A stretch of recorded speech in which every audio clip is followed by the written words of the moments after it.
Assalamualaikum warahmatullahi taala wabarakatuh. Pertama sekali saya ingin memanjatkan syukur kepada Allah Taala kerana memberi peluang untuk kita mengisi minda kita dengan ilmu yang bermanfaat insya-Allah. Dan ini adalah forum yang akan disampaikan oleh yang berbahagia Dr. Asri Zainul Abidin seperti mana yang kita telah kenali. Jadi forum ini akan disampaikan tentang dilema wanita, pemuda dan pemudi dalam perjuangan agama bangsa dan negara. Jadi saya harap puan-puan, tuan-tuan, setelah Dr. Asri menyampaikan sedikit kupasan tentang tiga sayap punya dilema ini, kita akan bukakan kepada persoalan, pertanyaan apa saja yang tidak terkeluar daripada konteks perjuangan konteks tajuk yang tertera di atas. Jadi sekarang ni saya serahkan kepada yang berbahagia Dr. Asri. Silakan. Assalamualaikum warahmatullahi wabarakatuh. Alhamdulillah wassalatu wassalamu ala Rasulillah wa ba'd. Puan Rehan selaku pengurusi pimpinan perkasa di semua peringkat. Ini kali pertama saya datang majlis perkasa ni. Saya dengar nama di dalam surat khabar. Hadirin dan hadirat yang dirahmati Allah Subhanahu wa taala. Apabila Puan Rehan hubungi saya berfikir bagaimana nak memperkatakan tentang perjuangan wanita dalam perkasa, kerana saya pun tak cukup berkenalan lagi dengan perkasa ni. Tapi hari ini Puan Rehan sebut juga tentang pemuda. Oleh kerana majlis ni forum, saya ingat saya akan berforum dengan hadirin dan hadirat sekalian, dan saya akan cakap separuh dan kita mungkin boleh bertukar-tukar pandangan sebahagian yang lain. Saya ingin menyentuh tentang wanita dahulu.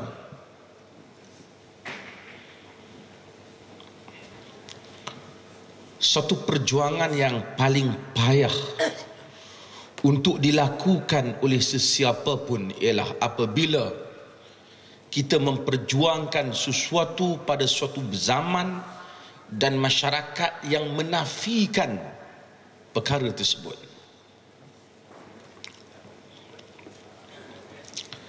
Kalau kita nak memperjuangkan, umpamanya orang memperjuangkan hak Melayu, saya ingat tidak terlalu sukar, walaupun ada rintangannya orang Melayu hadapi, tetapi oleh kerana hak Melayu itu sudah disebut dalam perlembagaan dan telah ada orang sebelum ini menyebutnya, saya ingat tidak terlalu sukar.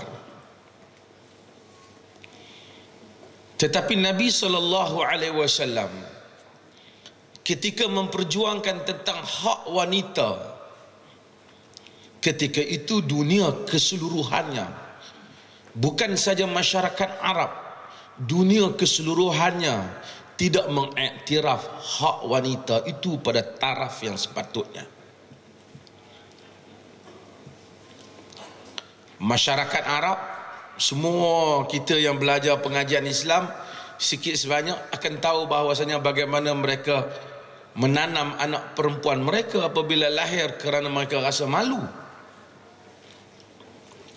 Walaupun bukan semua anak perempuan itu ditanam, jika tidak habislah perempuan-perempuan Arab, tetapi amalan menanam anak perempuan kerana malu itu wujud, dan dia tidak dibantah. Al-Quran menyebut wa idzal mau'udatu su'ilat bi ayyi dhanbin qutilat. Apabila anak-anak perempuan yang ditanam itu disoal di atas apa dosa dia dibunuh. Dalam masyarakat Arab, jika bapa mati, bapa ada isteri muda, isteri boleh diwarisi oleh anak lelaki. Dalam masyarakat Parsi,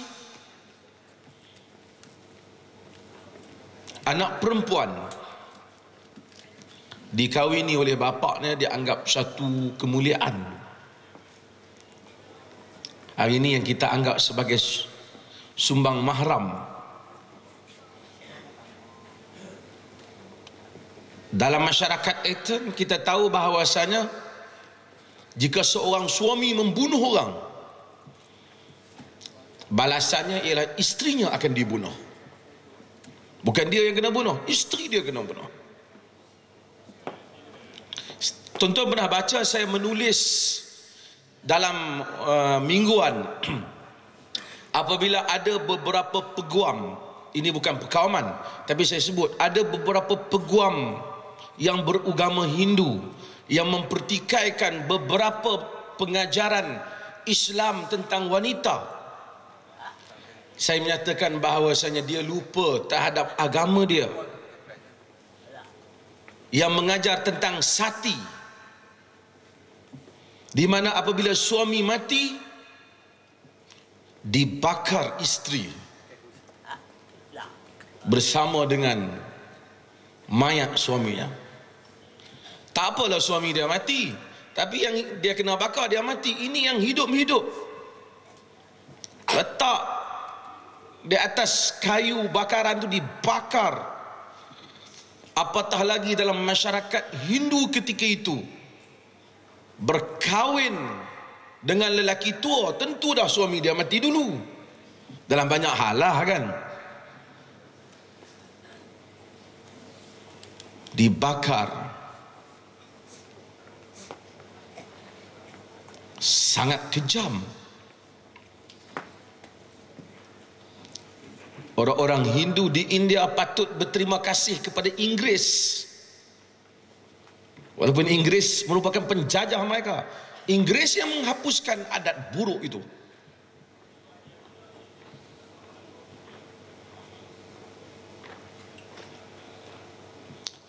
Bangsa-bangsa bersatu melaporkan berapa banyak wanita, isteri yang dibunuh sehingga sekarang dalam masyarakat Hindu di India kerana masalah dori, masalah mahar. Apabila kerana dalam masyarakat dia bila kahwin, perempuan yang wajib bayar mahar, bukan suami.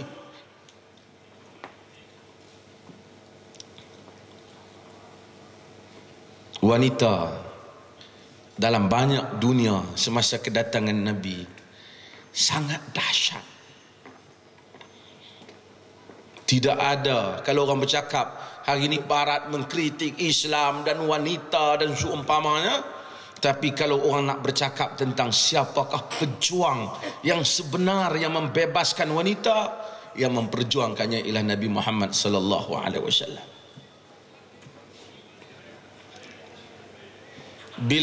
Apabila seorang wanita datang kepada Aisyah radhiyallahu anha, dia bawa dua orang anak perempuan dia. Aisyah tak ada apa nak bagi sebiji buah kurma. Rumah Nabi pun tak mewah. Dia ambil kurma tu, dia koyak dua, dia bagi pada dua orang anak perempuan dia. Bila Nabi pulang, dalam hadis yang diriwayatkan oleh Al-Imam Al-Bukhari dan Muslim, Aisyah cerita apa yang dia tengok yang ibu tadi buat. Nabi kata, man yali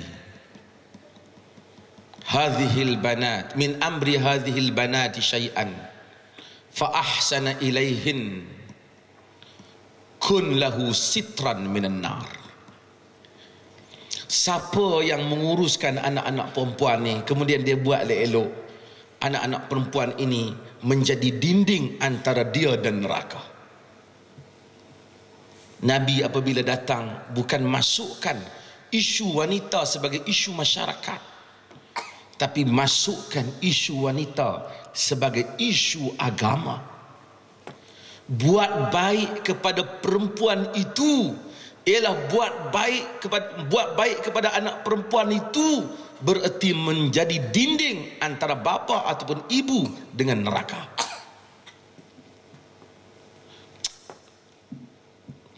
Mafhum ini Kefahaman yang seperti ini tidak ada dalam masyarakat itu. Tuan-tuan mungkin baca hadis itu simple dan senang, tapi untuk Nabi menyebut lafaz yang meletakkan dalam satu masyarakat yang menganggap sial, datang anak perempuan, tiba-tiba dikatakan anak perempuan itu adalah dinding antara ibu ataupun bapaknya daripada api neraka, ialah suatu yang besar dalam masyarakat. Mengubah mentaliti besar. Kita nak ubah adat. Tuan-tuan jika ingat adat lenggang perut orang Melayu dulu, lenggang perut pasal anak apa? Orang apa? Ngandung ulama-ulama yang kata lenggang perut khurafat, ketika itu mereka yang dituduh sesat. Bukan lenggang perut itu yang disalahkan, kerana masyarakat mengamalkan walaupun tak munasabah. Untuk mengubah mentaliti masyarakat bukan mudah. Walaupun hadis itu kita baca dengan mudah, tetapi untuk Nabi melafazkannya dalam satu masyarakat yang menganggap wanita adalah sial, bukan mudah.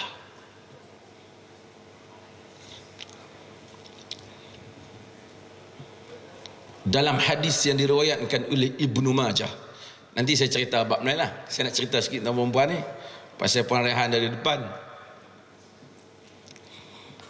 Dalam hadis yang diriwayatkan oleh Ibnu Majah, dia kata, inna jariyatan bikran atat an-nabiy sallallahu alaihi wasallam fa dzakarat anna abaha zawwajaha wa hiya karihah fa khayyaraha sallallahu alaihi wasallam fa khayyaraha an-nabiy sallallahu alaihi wasallam. Seorang perempuan anak dara datang kepada Nabi, dia beritahu bapa dia paksa dia kahwin sedangkan dia tak suka dengan lelaki tu. Dia tak suka dengan paksaan tu. Nabi memberikan kepadanya pilihan, kau nak kekal ke ataupun kau nak minta supaya dipisahkan, aku pisahkan. Tapi dalam riwayat lain kata, perempuan ni kata, perempuan yang ni kata, dia kata, tak apa, aku terima, tapi aku nak bagi tahu perempuan lain, bapa jangan duk paksa orang kahwin. Makna yang seperti ini tidak ada. Hatta dalam orang Melayu, jika tidak dengan gerakan pembaharuan ini, jika sesiapa nak memperjuangkan tentang nasib Melayu, mereka kena ingat para pejuang perubahan seperti Syekh Syekh Al-Hadi, Za'ba dan seumpamanya yang berjuang membebaskan kungkungan pemikiran orang Melayu tentang masalah wanita. Antaranya orang Melayu dulu kuat kata bapa wali mujbir, dia boleh paksa anak perempuan kahwin. Kalau bapa paksa tak boleh, tak ada pilihan. Sebab tu P. Ramlee buat filem Penarik Beca. Macam mana nama apa tau? Haji Bakhil tu, apa gelaran dia dalam filem tak ingat. Dia paksa anak perempuan dia kahwin dan tidak ada pilihan. Ini pilihan bapa kau, dia kata.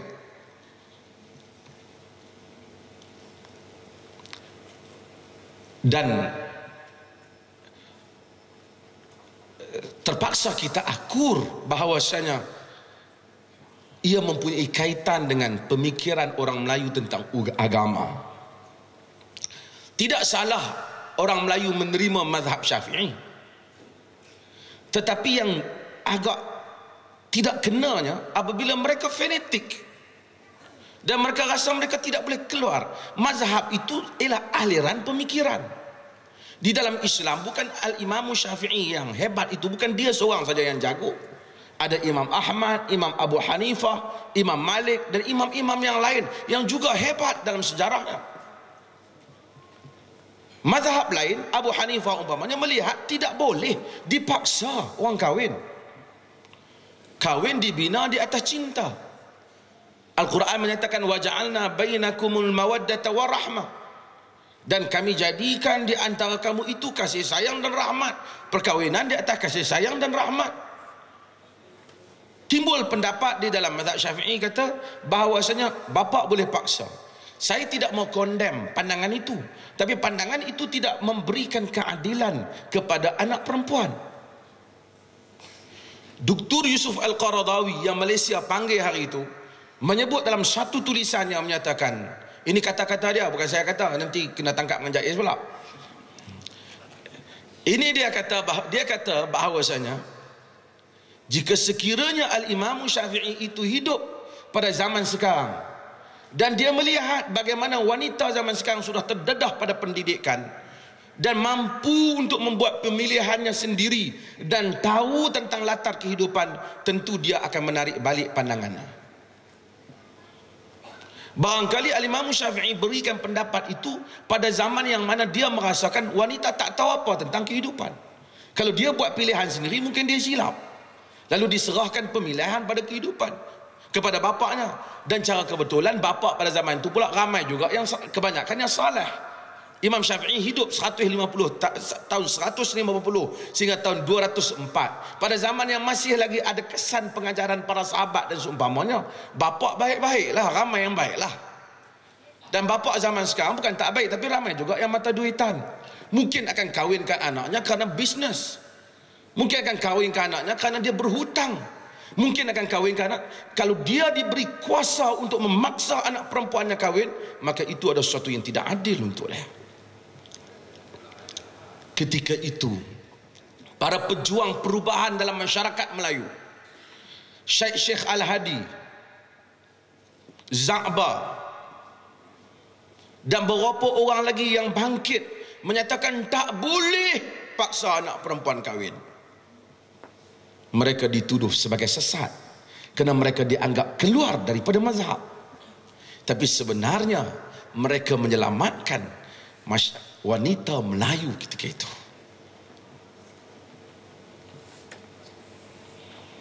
Sejarah menghukum manusia satu zaman, nilaian hukuman pada manusia itu akan berubah daripada zaman ke zaman berdasarkan kepada cara fikir manusia. Orang yang dianggap salah pada satu zaman mungkin dianggap baik pada zaman yang berikutnya.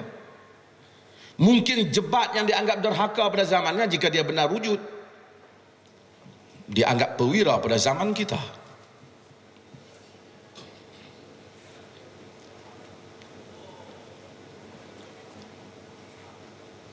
Tapi yang penting Nabi tidak membenarkan paksaan itu.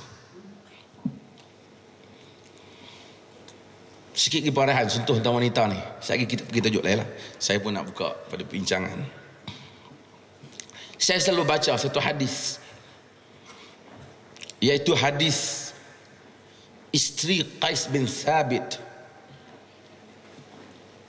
Qais bin Thabit ni ialah Sabit bin Qais. Sabit bin Qais ni ialah sahabat Nabi. Isteri dia mari mengadu kepada Nabi. Isteri dia kata,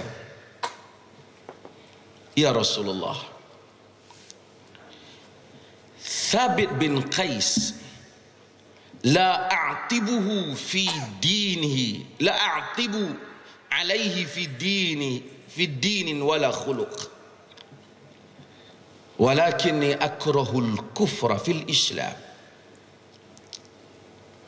Wahai Rasulullah, Sabit bin Qais ni saya tak petikai dia di sudut perangai dan agama dia, tapi saya benci kekufuran di dalam Islam. Maksudnya saya benci buat perangai orang kafir setelah saya masuk Islam. Nabi tahu maksud dia tak sukalah untuk dia derhaka kepada suami. Nabi tanya isteri Sabit bin Qais, "Ataruddina alaihi hadiqatah?" Adakah kau mau bagi balik kebun yang dia bagi kat kau semasa mahar kahwin hari tu ni? Mau bagi balik tak? Supaya perkahwinan ni ditamatkan. Yang ni dalam bab fiqh dia panggil khulu'. Maksud, isteri kalau tuntut cerai, dia pulangkan balik mahar, rumah tangga ditamatkan. Ada bab, tapi orang perempuan tak tahu. Orang perempuan selalu duk kata kuasa talak ada kat tangan suami ya. Ada peruntukan yang Islam bagi kat perempuan. Cuma oleh kerana ramai tok kadi ni lelaki, dia tak upama abang, tapi saya abang.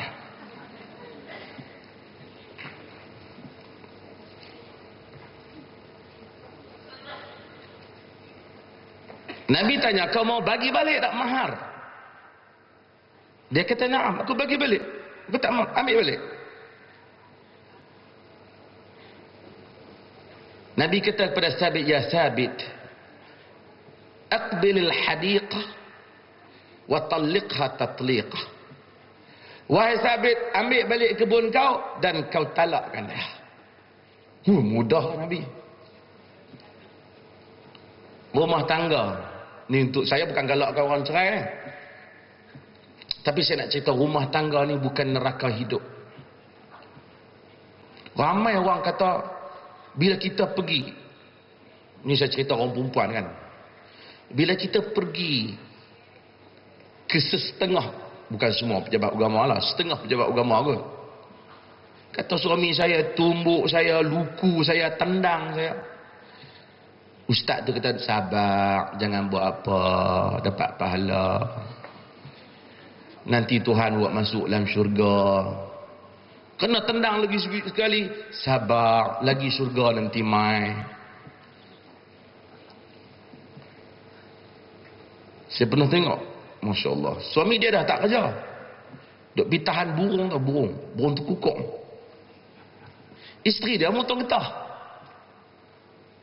Dia balik mai, dia nak minum air, tak ada. Dia baling tu apa, cerek tu, patah tangan isteri dah. Dah lah tak kerja. Pi jabat agama, sabar, tangan yang patah tu masuk syurga.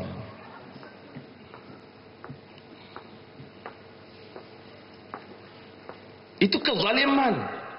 Jangan cerai, bergugak tiang aras kalau bercerai. Maha suci Allah Ta'ala. Kita bercerai, tiang aras Tuhan bergugak. Siapa? Quran kata wa'ashiruhunna bil ma'ruf aw sarrihuhun bi ihsan. Gaulilah isteri itu dengan cara yang baik ataupun ceraikan dia dengan cara yang baik. Bergaul dengan isteri cara baik pun Tuhan suruh. Kalau jadi masalah sampai nak pergi pukul bini tak tahu pasal, cerai pun Tuhan suruh. Buat baik-baik, jangan duk paksa dia, jangan duk zalimkan dia. Bila dia datang kepada Nabi, isteri Sabit bin Qais, dia tak suka.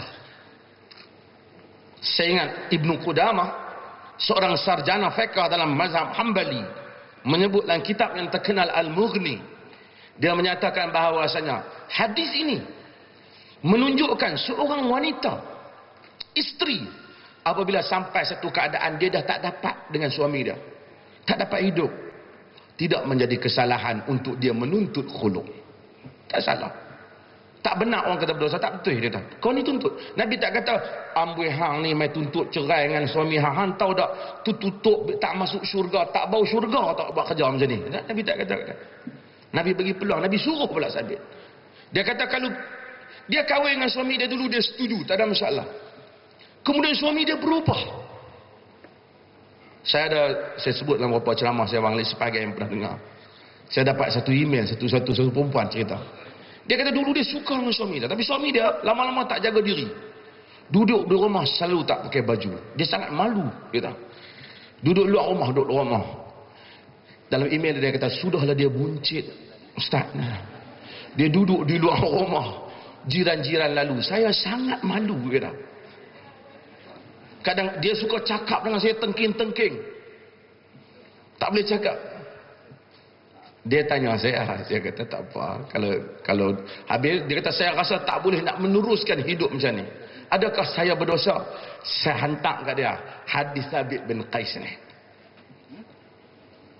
Sebenarnya bukan Islam lah, tapi kita selalu golongan agama ustaz-ustaz yang lelaki ini selalu gambarkan seakan-akan rumah tangga adalah pencara hukuman untuk seorang wanita.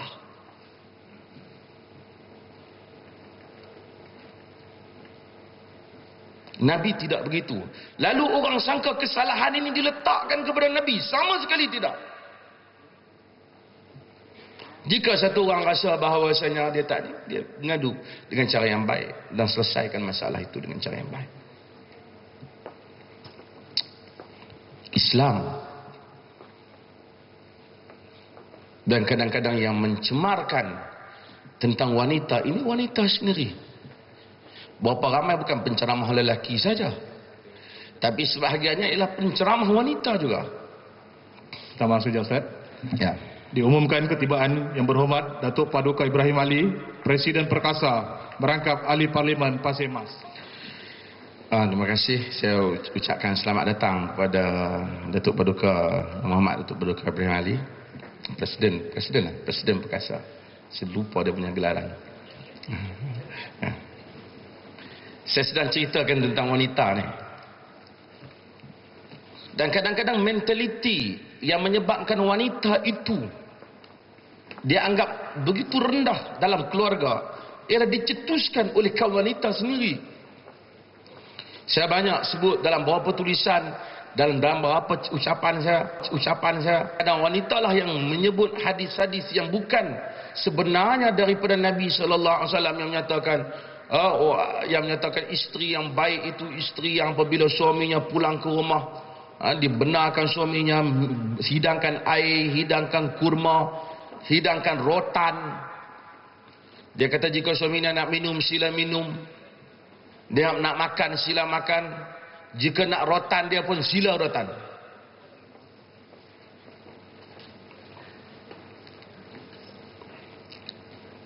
Ini bukan sesuatu yang benar dalam Islam. Kita perlukan wanita yang Quran sebut Ar-rijalu qawwamuna 'ala an-nisa bima faddalallahu ba'dhum 'ala ba'd wa bima anfaqu min amwalihim. Lelaki itu qawwam menguruskan wanita. Disebabkan lelaki itu membelanjakan harta dia. Dia minang, dia bayar mahar, dia apa. Kalau lelaki duduk di rumah, isteri keluar pergi kerja, kuasa penguasaan suami terhadap lelaki tidak ada. Ini saya sentuh sikit tentang hal ni. Saya nak sebut sebelum kita pergi pada perjuangan ini Pak Raihan, saya sebut ramai orang bila sebut isteri Nabi ni orang suka cerita taat apa semua buat. Saya ingat wanita kena keluar sikit, kena perjuangkan soal ketajaman, keterbukaan minda kaum wanita. Dalam sejarah para sahabat, orang yang paling banyak mengkritik sahabat lain ialah Aisyah radhiyallahu anha. Paling banyak mengkritik Omar, mengkritik Abu Hurairah, mengkritik Ibnu Umar. Seorang sarjana Islam yang terkenal namanya Az-Zarkashi, dia himpunkan semua kritikan Aisyah ni, kritik sahabat. Nama dia, di buku dia nama Al-Ijabah Li'iradi Mastadrakahul Aisyah ala Sahabah. Jawapan terhadap apa yang disebut mengenai kritikan-kritikan Aisyah terhadap sahabat. Nabi sebut, saya sebut satu contoh, Nabi sebut satu hadis. Aisyah tak dengar, sahabat lain dengar, tapi Aisyah tak puas hati dengan hadis ni. Bila Nabi tak ada, nak tanya balik tak boleh. Tapi saya nak cerita, bukan tentang bangkangan ni, saya nak cerita bagaimana dikritik. Saya nak tolak cara pemikiran setengah ustaz dan setengah ustazah wanita yang menjadikan wanita ini seolah-olah bagaikan wanita ini bagi tawanan lelaki. Wanita bukan tawanan lelaki. Bila cerita tentang wanita taat, buat apa saja, hambakan diri pada suami, Islam tidak pernah kenal perkara ini. Perhambaan seperti ini, Islam yang membebaskan wanita. Aisyah, dia dengar sahabat sebut hadis. Nabi kata, yaqta'u salatil mar'i mururul mar'ah wal himar wal kalbil aswad. Terpotong sembahyang seseorang dengan lalunya perempuan, kaldai dan anjing hitam. Perkataan terpotong tu dia banyak makna. Tapi bukan saja Abu Dzar dengar, 2-3 orang dengar hadis ini daripada Nabi. Saya nak cerita Aisyah tak puas hati. Dia kata, saya nak sebut perkataan, dia kata, bi'sama syabahtumuna bil himari wal kalbil aswad. Buruk sungguh kamu semua ya. Samakan kami orang perempuan dengan kaldai dan anjing hitam ya. Tu perkataan Aisyah. Dia kritik hadis tu. Sebenarnya, tapi sahabat lain kata, tak, kami dengar. Aisyah kata dia tak setuju. Tak mungkin, dia kata. Nabi tak akan sebut benda-benda macam ni. Hampa salah dengar. Kamu orang salah dengar. Walaupun sarjana hadis akhirnya membuat kesimpulan Nabi sebut. Tapi Nabi tidak menghina wanita. Nabi nak ceritakan terputus khusyuk. Bila lalunya himar, kadai, lalunya anjing hitam. Kan anjing hitam tu agak asing. Bila orang duduk semayang lain itu pelik masa zaman tu. Dan lalunya perempuan, kerana perempuan itu menarik perhatian orang yang salat. Tapi tak pentinglah, itu tafsiran. Tapi tafsiran itu dibuat rentetan kerana Aisyah mengkritik. Dan wanita mesti kritis dalam setiap gerakan. Sebab itu suara wanita pada zaman Nabi kuat dengan suara Aisyah. Dalam isu-isu agama, dia kritik. Apa tafsiran macam ni? Sebab itu patutnya ustazah wanita kritik. Apa pergi pejabat agama kata suami pukul sabar. Mana boleh kata macam tu? Pejabat agama kena pergi tengoklah suami yang pukul tu. Itu mungkar. Umpamanya. Maka saya, untuk wanita ni saya nak sebut tentang wanita mesti menggerakkan gerakan tajdid ini, gerakan pembaharuan ini, mengangkat darjat wanita di sudut pemikiran. Ini dibuat, dan wanita Malaysia pun lebih baik daripada wanita Arab, saya tahu, dalam sebahagian keadaan. Di Pakistan lagi teruk. Bapa boleh paksa anak perempuan. Sebab itu saya bukan nak kritik Taliban. Mereka berjuang menentang musuh-musuh Islam yang masuk ke dalam bumi mereka. Itu semua kita puji. Tetapi wanita Afghanistan, dalam negara yang miskin, diwajibkan purdah sehingga tak boleh keluar daripada rumah, duduk dalam rumah, sehingga kalau dia nak lahirkan anak bersalin, kalau doktor tu lelaki, dia tak benarkan. Dan ada kes kematian yang banyak. Banyak adat-adat ini bukan adat Islam, melanda negara-negara orang Islam, adat-adat bangsa yang dianggap sebagai Islam, padahal Islam tidak pernah membuat peraturan yang seperti itu kepada wanita. Balik pada sedikit pada soal perjuangan. Apa orang Islam berjuang? Tadi Pak Rehan kata kita akan buka perbincangan, tapi saya sedikit. Saya nak sebut tentang idealisme perjuangan. Tuan-tuan semua tahu, apabila Amerika diserang pada 11 September,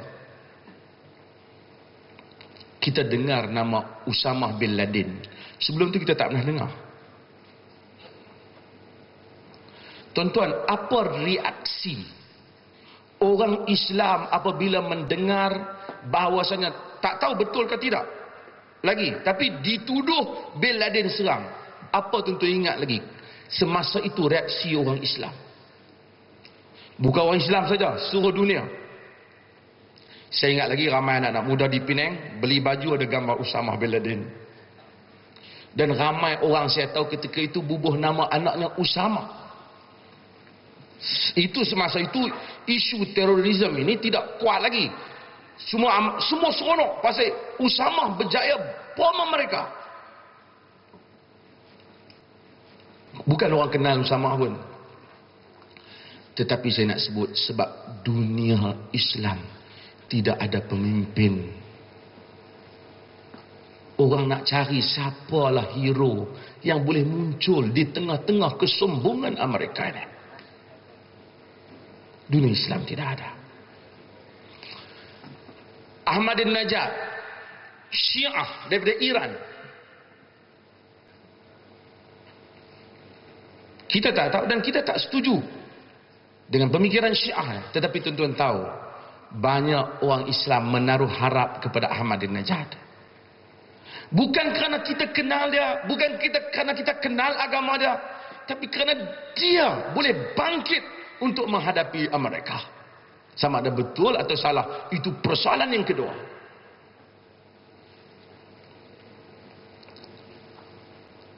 Apa yang berlaku dalam dunia Islam ialah kita kehilangan wira. Kehilangan orang yang dapat membawa idealisme perjuangan dalam masyarakatnya. Dan orang yang terlibat kebanyakannya mempunyai kepentingan yang tersendiri. Sebab itu masyarakat Islam mencari hero. Persis seperti yang berlaku sekarang. Orang sedang cari siapakah yang boleh membawa obor yang membimbing masyarakat Melayu Muslim untuk berada di garisan yang betul di dalam perjuangan. Saya nak tamatkan perbincangan ini dengan nak sebut syiar kepada perjuangan ini satu.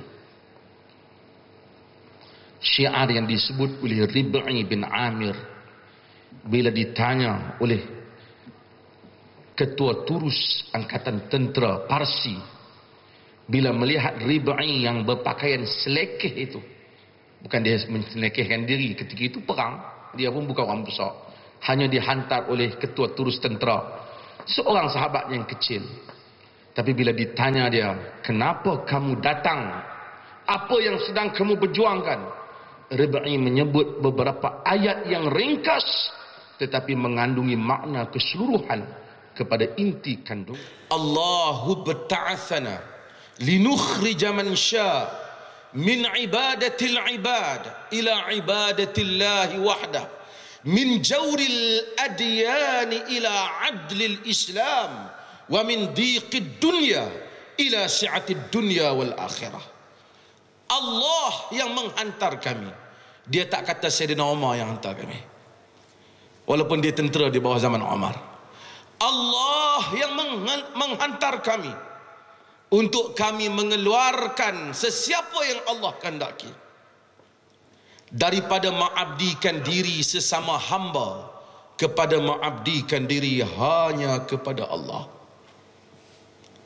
daripada kekejaman agama-agama, kekejaman idealisme, kekejaman ideologi yang ada, kepada keadilan Islam, daripada dunia yang sempit, manusia hanya fokus kepada apa yang ada di dunia ini, kepada keluasan dunia dan akhirat. Kata Rib'i, kami datang untuk itu. Sahabat Nabi tidak ada PhD, tidak ada sijil besar, tetapi mereka adalah orang yang hidup dengan perjuangan dan mereka memahami makna perjuangan.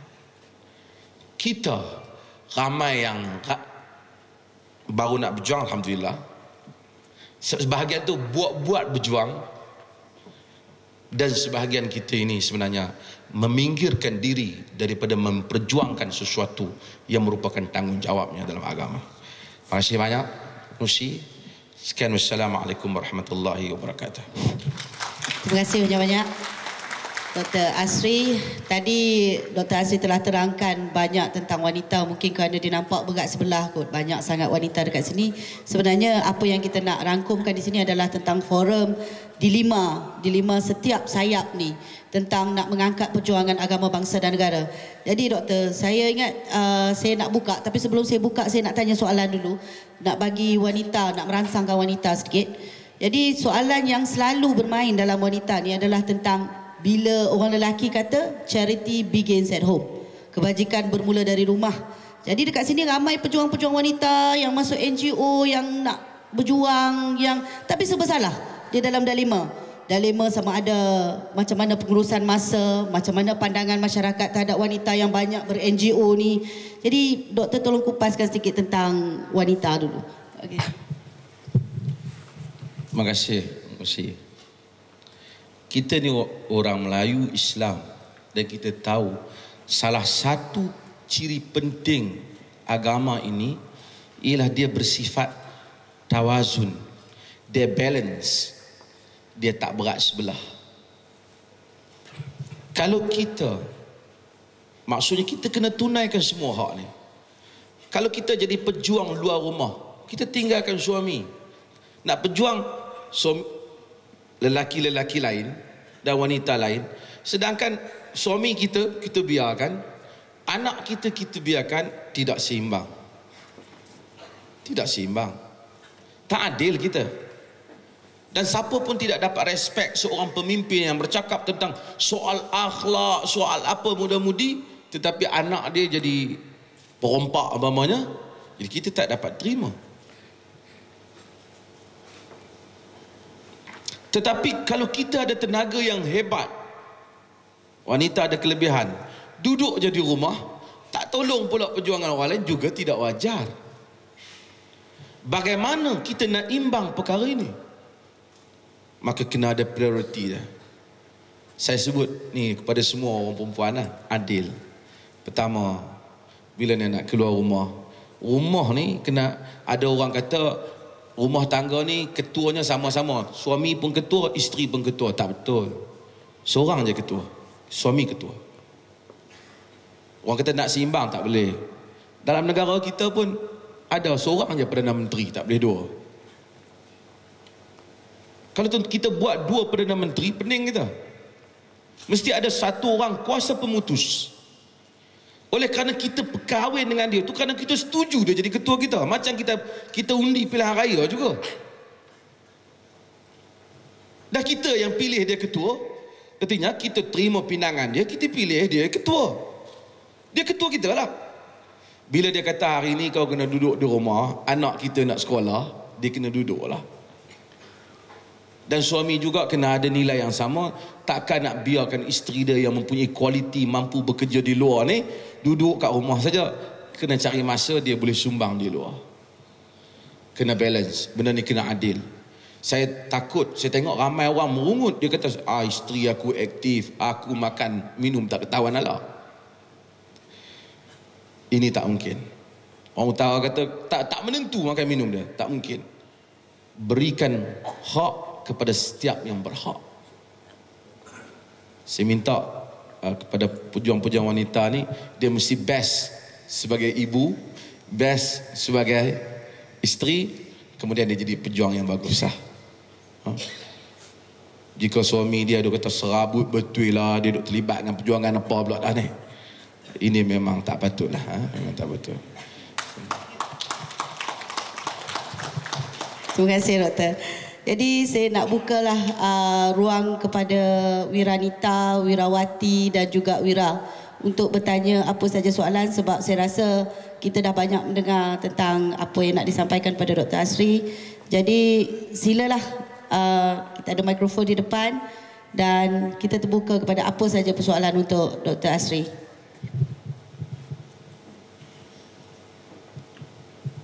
Ada yang ada soalan? Sila. Sebutkan nama dan kawasan, boleh tak?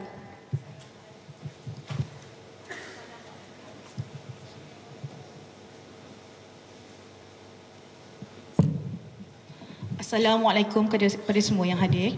Saya Siti Farida daripada daerah Kelang, ya. Saya nak utarakan soalan saya pada Profesor, iaitu pada pandangan saya wanita perlukan revolusi. Itu satu perubahan besar, dan cara bagaimanakah kita boleh memindahkan aliran pemikiran pertama masyarakat, kedua yang selalu menganggap wanita ni sebagai kelas kedua. Maknanya segala apa yang kadang-kadang kemudahan ataupun kebebasan bersuara kebanyakan diberikan kepada kaum lelaki. Kaum Hawa ni selalunya sekiranya ada ruang kecil yang ada, baru kita dapat perhatian untuk mengutarakan sesuatu masalah. Keduanya, setiap perjuangan saya rasa pada pandangan saya mesti bina atas dasar cinta, semangat dan kasih sayang pertama kerana Allah perjuangan kita. Kalau nawaitu kita betul, insya-Allah Allah akan bersama-sama dengan kita.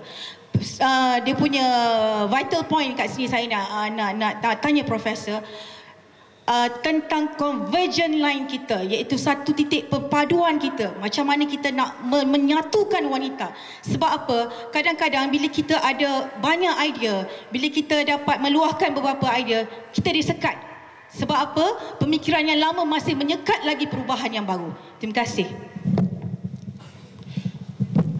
Terima kasih. Saya ingin sebut satu perkara.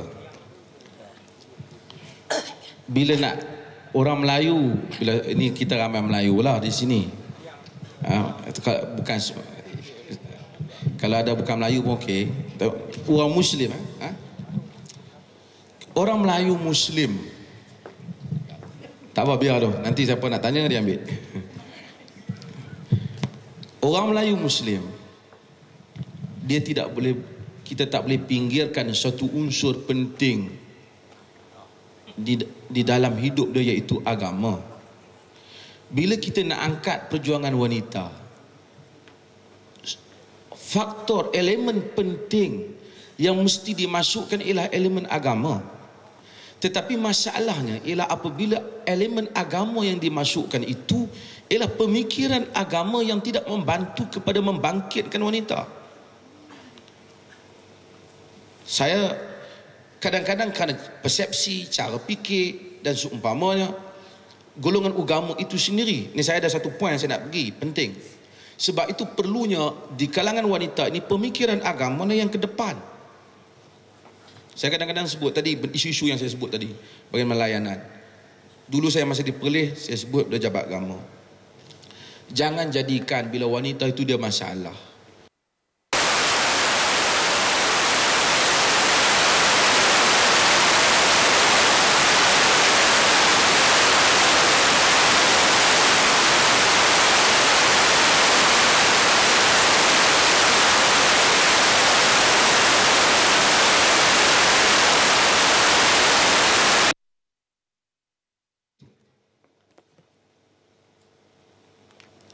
Cara fikir ni, baru ni ada satu orang, saya perempuan, dia Indonesia, tapi di Indonesia dia masuk Islam. Dia berkahwin, katanya dia keluar Islam, duduk dengan orang Kristian, dapat anak pinak apa, kemudian Kristian ni nak masuk Islam. Dia pun nak kembali pada Islam. Dia pergi pada pejabat agama.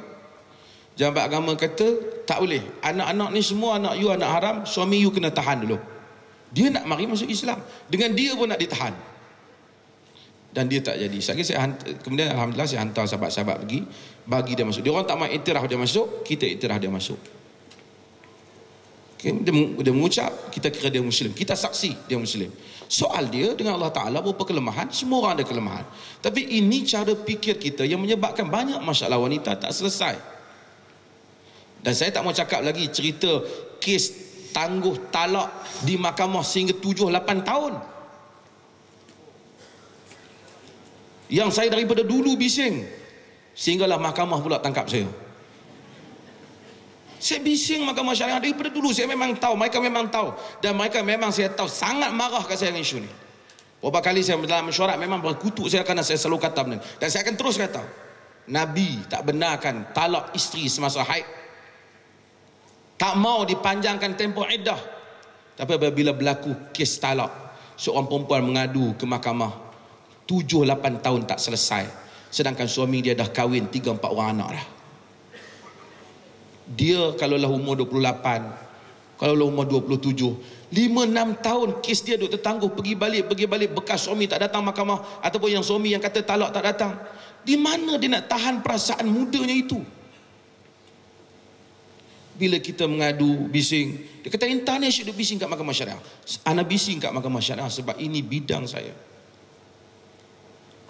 Wanita perkasa kalau nak pejuang ni, yang ni. Pejuang ni. Jangan sampai wanita Melayu, ini masalah dia. Cakap murtad. Sebahagian yang murtad tu dulu mereka bukan Islam. Mereka masuk Islam. Saya kata orang Melayu, kalau berjuang lagi 50 tahun, 100 tahun nak bersaing dengan orang Cina yang bukan Islam, mereka tak bersaing di sudut ekonomi, percayalah. Melainkan keajaiban Allah jadikan. Tapi bangunan Vincent Tan, bangunan Bong Siu itu boleh menjadi bangunan orang Islam dengan toke dia masuk Islam. Sebab tu saya kata pejabat zakat yang lebih ratus juta setiap tahun ni, orang nak pergi minta pun susah. 3-4 borang isi dapat 150 ni. Pejabat zakat ni kalau dia buat projek, satu toki besar, bukan Islam tu Islam, kita bagi kat dia macam grant. Persatuan ni kalau you dapat Islamkan toki tu, you dapat 200,000. Saya kata ramai orang akan cuba buat.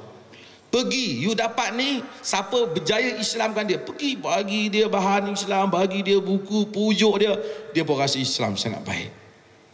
Kalau dia Islam, ratusan juta harta dia menjadi harta orang Islam. Ini benda dia. Perkara ni mesti kita fikirkan ke hadapan. Sebab itu alhamdulillah dulu masa merdeka kita buat dah Melayu itu beragama Islam, berbahasa Melayu. Sebab tu sehingga orang kata masuk Melayu, sebenarnya masuk Islam lah kan. Beradab dengan istiadat Melayu, tapi diletakkan elemen Islam itu. Bukan saya setuju dengan 100% dengan takrifan itu, tapi soal Islam itu penting. Bagaimana orang Melayu Islam nak bersaing dalam perkara ini. Juta-juta, saya tahu banyak gerakan ni orang yang baru masuk Islam ni, bila dia masuk Islam, suami dia ceraikan dia tak tahu nak pergi ke mana, balik ke family dia. Family kata you Islam, you pergilah. Nak duduk dengan family orang Islam ni dia tak ambil hal. Dia tak ada pilihan, dia patah balik kepada agama dia. Lalu kita timbulkan angka murtad. Sebenarnya bukan murtad lah, sebenarnya patah balik kepada agama asal. Sebab kita tak ambil pusing. Banyak berlaku pada wanita. Jika perkasa nak berjuangkan, ambil juga kepentingan tentang mereka ni. Ramai mereka ni, ambil berat mereka ni. Mereka boleh melahirkan zuriat Islam untuk kita. Satu lagi, saya tak mau ni saya cadang je lah, kerana Yang Berhormat Datuk Paduka Perihali ada depan ni. Saya tak mau sentuh parti wang, tapi kata UMNO, saya ingat salah satu kelemahan dia tidak ada badan ulama dalam dia. Perkasa saya ingat kalau supaya perjalanan dia tu ada kritikan, ada pandangan, dia kena wujudkan satu badan ulama dalam perkasa. Supaya balance sebenarnya. Sekurang-kurangnya dia mendapat, tapi ulama yang high quality punya minded lah, kan? ke depan, pemikiran dia ke depan, boleh melihat jangka depan. Jadi tuan-tuan cari di kalangan tuan-tuan ini orang yang boleh ke depan, membimbing pemikiran yang ke depan untuk orang Melayu Islam dan juga untuk wanita Islam. Terima kasih.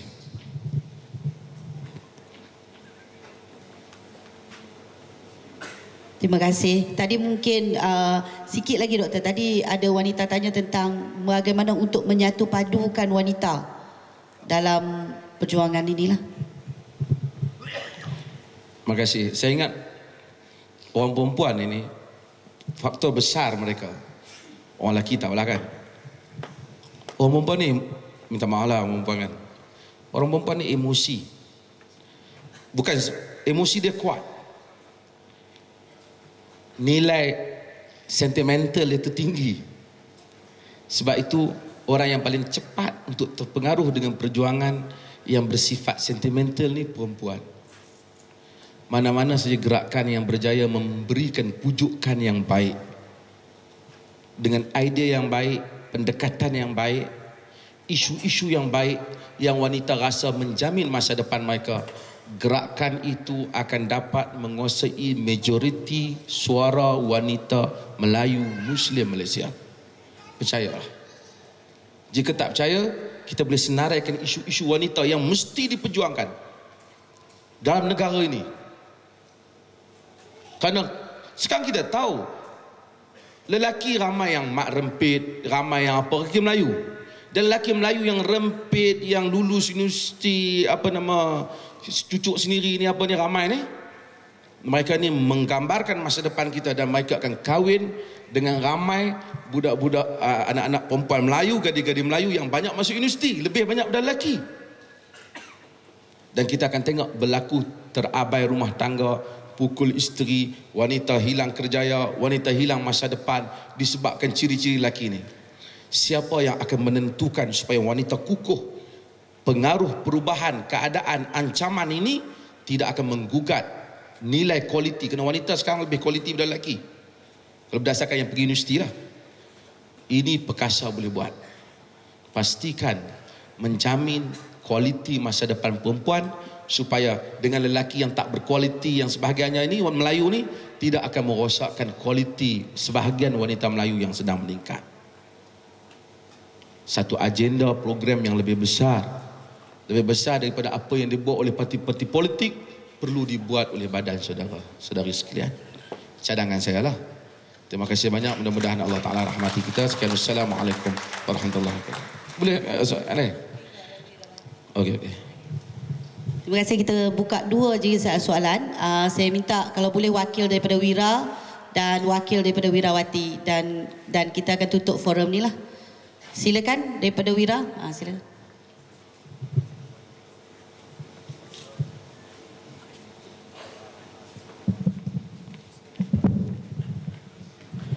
Assalamualaikum. Soalan saya cepat dan ringkas.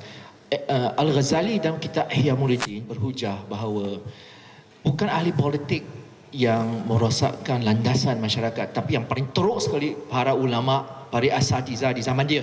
That's why dia pun tinggalkan Universiti Islam dia sendiri. Ini bagi Al-Ghazali. And kalau apa yang dia cakap dia benar, dan bagi saya dia benar, masalah di Malaysia kita selalu memperjuangkan transparansi. Saya tak tahu apa bahasa Melayu dia. Kita memperjuangkan transparansi, ketulusan dalam soal rasuah itu semua. Tapi apakah transparansi di dalam memberi fatwa hukum-hukum agama, transparansi jabatan agama, transparansi para ustaz-ustaz?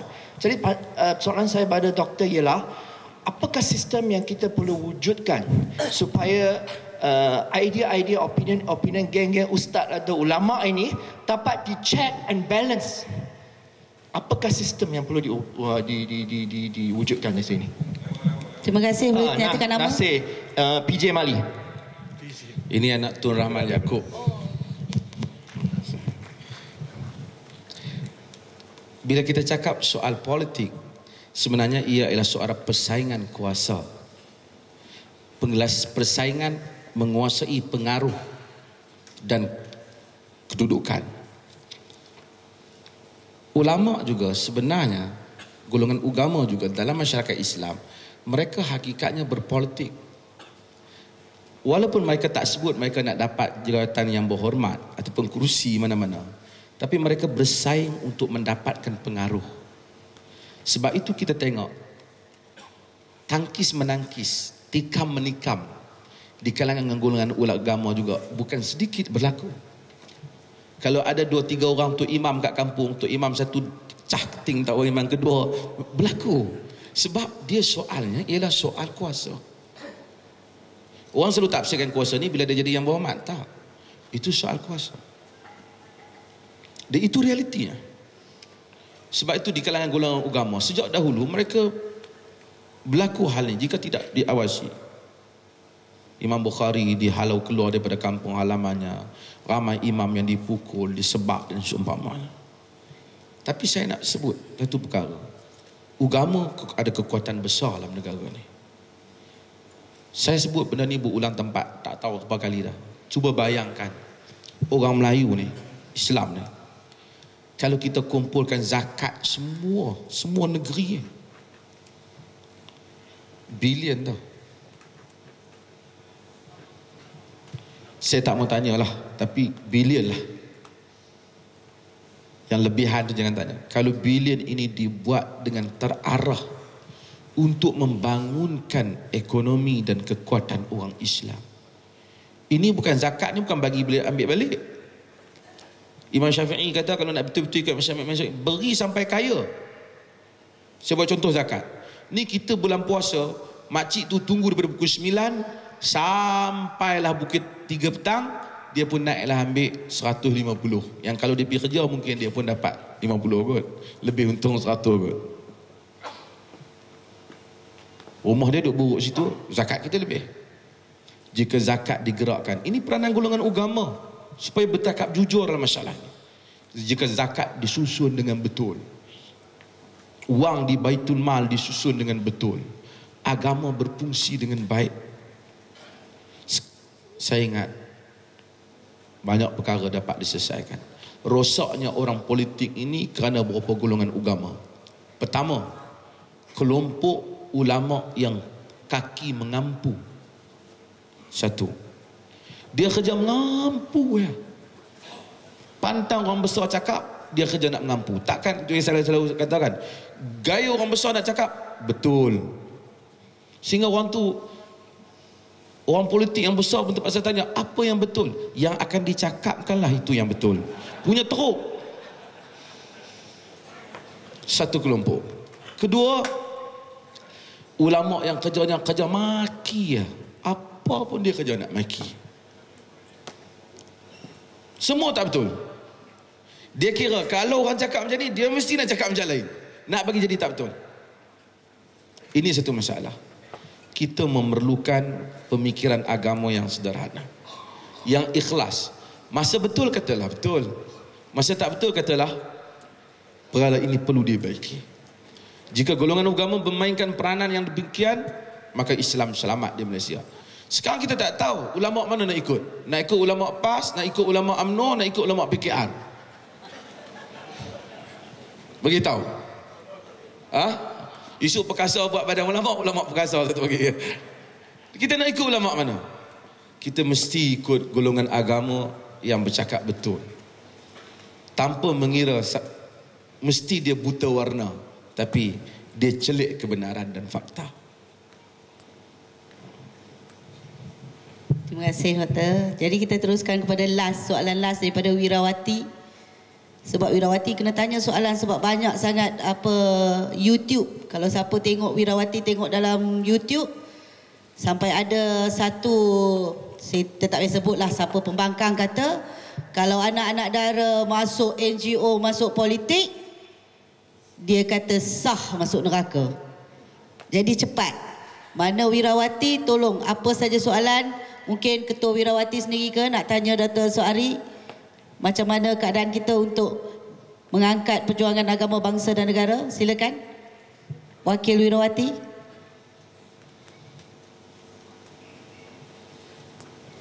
Tak ada. Kalau ada, silakan.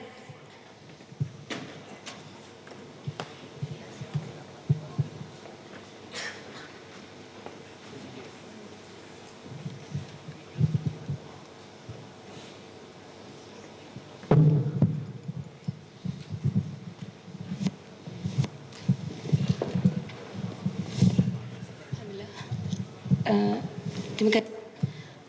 Saya daripada Sungai Buloh, Puan Rahana daripada Sungai Buloh. Alhamdulillah. Jadi Islam ni actually untuk semua. Okay, kalau macam dalam kes tadi saya tengok kita tuding menuding jari. Hakikat sebenarnya Islam adalah we are khalifah of Allah. So when we ask we are khalifah of Allah, what makes we tuding jari sana sini sumbangan kita pada negara kita? Apa sumbangan kita pada negara kita? Jangan tanya apa yang orang lain dah buat. Cuba tanya berapa banyak kita dah buat. Please, okay? Cuba tanya. Jadi kita sama-sama bergerak, bukan saja ulama ataupun umara, tapi kita sebagai rakyat jelata, kita lebih ramai daripada ulama dan umara. Siapa yang lebih ramai? Adakah ulama atau umara ataupun rakyat jelata? Rakyat jelata lebih ramai. So bila rakyat jelata lebih ramai, kembali kepada Allah, kembali kepada Rasulullah SAW. Okay? Kembali kepada Al-Quran dan Hadis especially. Minta tolong sangat, sama-sama. Sebab kita sayang semua, sayang satu Malaysia, sayang satu dunia actually. Berubahlah bersama-sama. Okay, Terima kasih, nampak gayanya itu penerangan daripada wanita daripada Sungai Buloh. Terima kasih. Jadi kalau tidak ada apa-apa soalan, kita bagi Dr. Asri bagi mungkin 3 saat ke 4 saat untuk buat wrap up lah, penutup kepada majlis forum ini. Terima kasih. Saya nak minta kita semualah hadirin lah tanpa mengira daripada mana. Saya tahu yang datang ni macam-macam latar belakang. Kita kena belajar untuk adil dalam membuat sesuatu penilaian.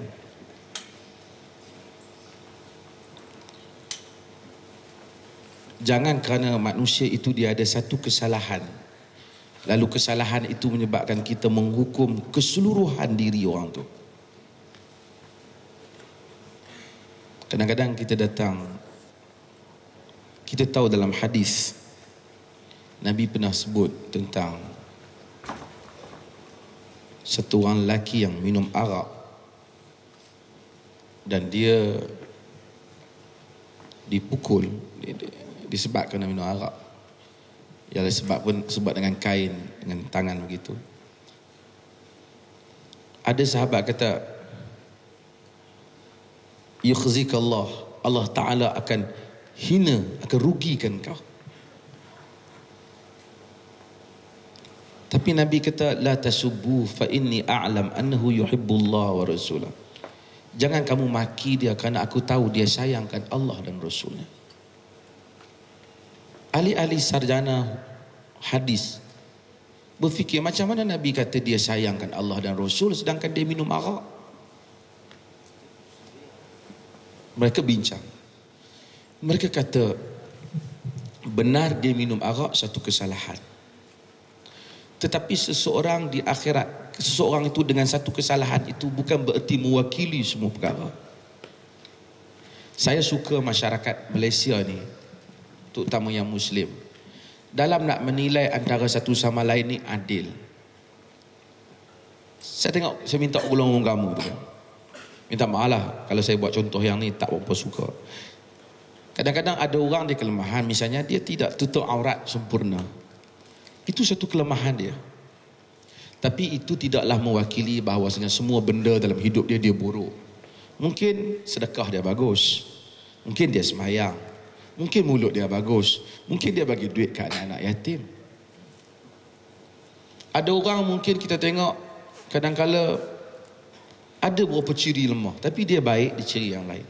Sebab itu di akhirat kelak Allah bila timbang manusia, Allah tak kata siapa yang tak ada dosa masuk syurga, siapa yang ada dosa masuk neraka. Tak.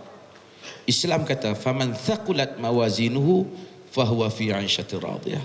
Siapa yang berat timbangan kebaikannya, maka dia dalam hidup yang berjaya. Wa man khaffat mawazinuhu fa ummuhu hawiyah. Siapa yang jahatnya lebih banyak, ringan kebaikannya, maka dia balik kepada neraka hawiyah. Maksudnya dalam kita nak nilai orang, kita kena nilai keseluruhan. Saya minta maaf, kadang-kadang ada pemimpin tertentu, dalam semua pemimpin lah, PAS, UMNO, apa-apa, dia akan ada positif dan negatif. Sebagai manusia yang matang, bukan saja pemimpin, kawan kita pun ada positif dengan negatif. Janganlah dengan beberapa negatif dia kita menilai seluruh hayatnya negatif. Dan juga demikian, janganlah kerana berapa sokongan positif kita pada dia, kita lupa juga unsur-unsur negatif sehingga kita membutakan mata. Dalam hidup ini kita nak kena adil. Nilai manusia dengan adil. Tadi puan kita tanya, saya kita nilai manusia dengan adil. Kalau tidak orang Melayu akan pening. Sebab itu kita nak kena timbang antara semua manusia yang berlakon di atas pentas dunia di Melayu ni, siapakah yang kebaikannya mengatasi keburukannya. Kalau kita nak cari kebaikan 100%, tak ada. Yang tinggal siapakah kebaikannya mengatasi keburukannya. Orang itu sahaja yang boleh kita lantik menjadi kepimpinan atau diberikan amanah pada zaman sekarang ni. Terima kasih banyak. Terima kasih Yang Bahagia Doktor.